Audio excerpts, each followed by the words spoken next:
Yep, Hugh McDiramid, Jr. I'm the Communications Director with the Michigan Environmental Council. All right, and what is the council primarily there for? What is its responsibilities? Well, the Michigan Environmental Council has been around since 1980, and we started out as a coalition of 6 groups. We've grown to represent about 60 groups across the state and there.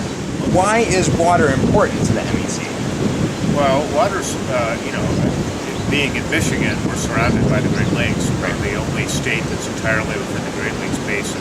I mean, anybody who's grown up or spent any time in Michigan knows that water is vitally important, not only to the economy of the state, but also to our way of life. So when we look at the environmental issues facing Michigan, almost all of them can be tied in some way to water quality and protecting our water and being good stewards of our water.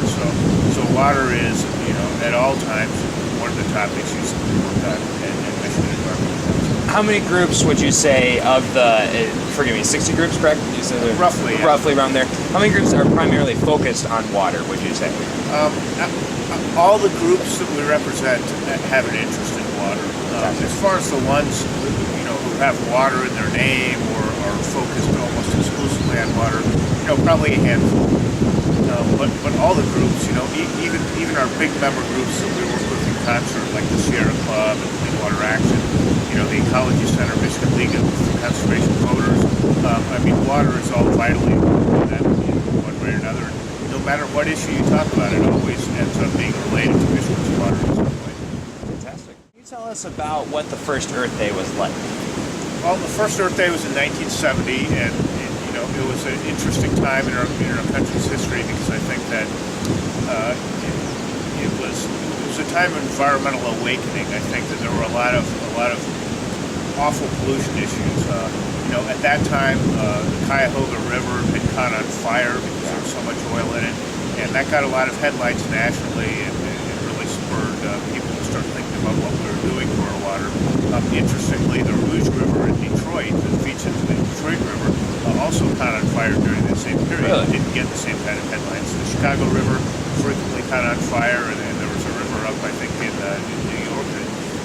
So we were dumping a lot of oil and all of our sewage into the waterways, and some of these rivers had become essentially devoid of life.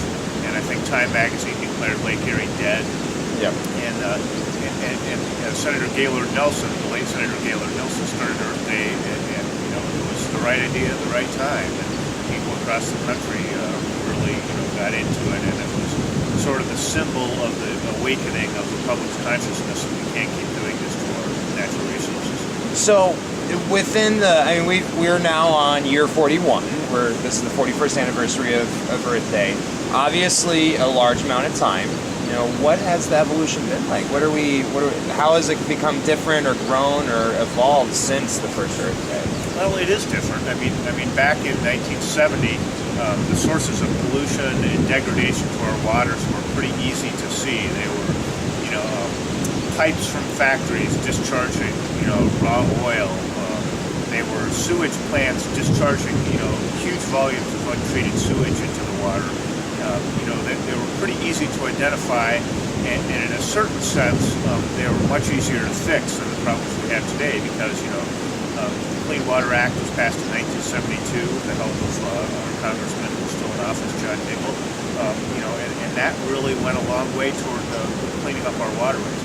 The sources of pollution we have now are not so concentrated; they're more diffuse, and you talk about lawn fertilizers and agricultural fertilizers running off into our lakes and streams and causing problems with reducing dissolved oxygen levels and various things like that. In a large sense, it's each one of us helping contribute a little bit to the solution that we need right now, rather than sweeping federal laws like we